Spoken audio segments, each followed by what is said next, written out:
Friends, మేము ఇవాళ ఇంటికి మా నాన్నమ్మ వాళ్ళ ఇంటికి వెళ్తున్నాం.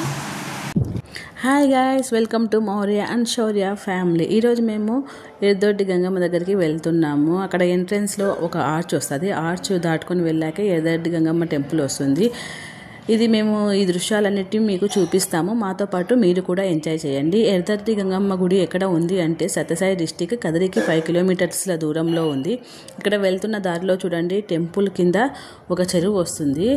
ఎల్లప్పుడూ ఆ చెరువులో వాటర్ ఫ్లో అవుతూ ఉంటుంది. ఇక్కడ చూడండి ఎన్ని మేకలు ఉన్నాయో, చూడడానికి చాలా సరదాగా ఉంది. ఇదేనండి అమ్మవారి టెంపుల్, కన్స్ట్రక్షన్లో ఉంది. చాలా బాగా కడుతున్నారు. ఇక్కడ కర్ణాటక నుండి ఎక్కువ భక్తులు వచ్చి అమ్మవారిని దర్శించుకుంటూ ఉంటారు. ఇప్పుడు టెంపుల్ దాటి మా అత్త ఇంటికి వెళ్తున్నాము. టెంపుల్ నుండి మా అత్త ఇంటికి 2 కిలోమీటర్స్ దూరంలో ఉంటుంది. ఇక్కడ పల్లె వాతావరణం చాలా బాగుంటుంది. చుట్టూ పచ్చని పొలాలు, అలాగే గవర్నమెంట్ వారు తీసిన కాలువ చాలా పెద్దదిగా ఉంటుంది. ఈ పొలాల్లో శనగ చెట్లు, రకరకాలటువంటి పంటలు పండిస్తూ ఉంటారు. అలా వెళ్తూ ఉండగా అక్కడ దూరంగా కనిపిస్తుంది చూడండి, అదే మా అత్తగారి ఇల్లు. మేమైతే ఇలా అత్తగారి ఇంటికి వెళ్ళిపోయాము. మరుసటి రోజు సండే రోజు మేమంతా బయలుదేరి ఫ్యామిలీతో కలిసి ఎర్రదొడ్డి గంగమ్మ టెంపుల్కి వెళ్ళాము. ఎర్రదొడ్డి గంగమ్మ టెంపుల్కి వెళ్ళాక అక్కడ చూసాము. మేము చాలా రోజుల తర్వాత అయితే అక్కడికి వచ్చేసాము. అక్కడ చుట్టూ చూశాక అక్కడైతే కన్స్ట్రక్షన్ జరుగుతున్నాయి. అలాగే ఎన్నో రకాల ఇల్లు కడుతున్నారు. అమ్మవారిని చూడడానికి అయితే అండి 2 కళ్ళు సరిపోవు. చూడండి అమ్మవారి విగ్రహాన్ని, అసలు పసుపు కుంకుమతో అమ్మవారి విగ్రహం అయితే మెరిసిపోతుంది. ఈ కన్స్ట్రక్షన్ అంతా మీకు ఒకసారి అలా చూస్తూ ఉండండి. ఎన్ని భక్తులు అయితే కర్ణాటక నుండి ఎంతమంది భక్తులు వస్తారో తెలుసా ఇక్కడికి.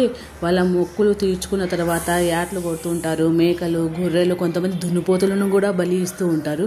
ఇక్కడైతే మా మౌర్యను దర్శను కోడిని పట్టుకొని ఉన్నారు. మా అత్త మొక్కుబడి ఉందంట, మొక్కుబడి తీర్చుకోవడానికి వచ్చింది. ఇక్కడ చెరువు దాటాక అవుటర్ సైడు అన్ని స్టాల్స్ పెట్టారనమాట. అక్కడైతే గొర్రెలు, మేకలను అన్నిటిని కట్ చేసిన వాటి యొక్క స్కిన్ అన్నీ తీస్తూ ఉన్నారు. ఇక్కడ చూడండి ఎన్ని రూమ్స్ కూడా కట్టారు. వచ్చిన వాళ్ళన్నింటినీ రూమ్ రెంట్కి తీసుకొని ఆ రూమ్లో స్టే చేస్తారన్నమాట. ఈవినింగ్ అయిన తర్వాత అక్కడ ఎవరు ఉండరు, అందరూ ఎవరి ఇళ్ళకి వాళ్ళు వెళ్ళిపోతారు. చాలామంది వస్తారు. ఆదివారము, మంగళవారము, శుక్రవారం పూట అయితే హెవీ క్రౌడ్ ఉంటుంది. ఇక్కడ అయితే అందరూ వాళ్ళ పనులు చేస్తూ ఉన్నారు. కొంతమంది స్కిన్ తీస్తున్నారు, కొడుతున్నారు. ఇక్కడ ఆడవాళ్ళు కూడా పని చేస్తున్నారండి. ఆడవాళ్ళని చూడగానే నాకైతే షాక్ అయిపోయాను. ఆడవాళ్ళు ఇంత ఫాస్ట్గా చేయడం ఏంటి అని. ఇంకా ఇదంతా మొత్తం ఇలా చూశాక నాకైతే హెడేక్ వచ్చేసింది. ఇంకా సర్లే అని చెప్పి ఇంటికి వెళ్ళిపోయాక ఇంకా అక్కడ నుండి బయలుదేరి మేము రిటర్న్ వచ్చేసామన్నమాట. వచ్చాక ఇంకా హైపర్ మార్ట్కి వెళ్ళాము. హైపర్ మార్ట్కి వెళ్ళిన తర్వాత మౌర్యకి ఏమేమి కావాలో అవన్నీ తీసుకోవడానికి వచ్చేసాము.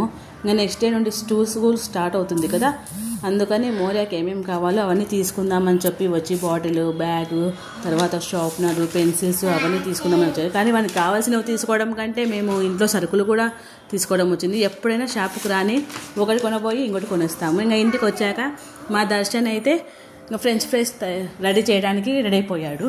దానికోసం ముందుగానే ఫ్రెంచ్ ఫ్రైస్ చేయడానికి పొటాటోని కట్ చేస్తున్నాడు. వాటిని టిష్యూ పేపర్తో వెట్గా లేకుండా వాటన్నిటిని బాగా క్లీన్ చేశాడనమాట. చేశాక వాటిని ప్యాన్లోకి వేసి ఫ్రై చేశాక అది కలర్ చేంజ్ అయిన తర్వాత వాటిని తీసేసి పెట్టేశాడు. వాటిని మళ్ళీ మయోనీస్తో తర్వాత టమోటా సాస్ వేసి సర్వ్ చేశాడు.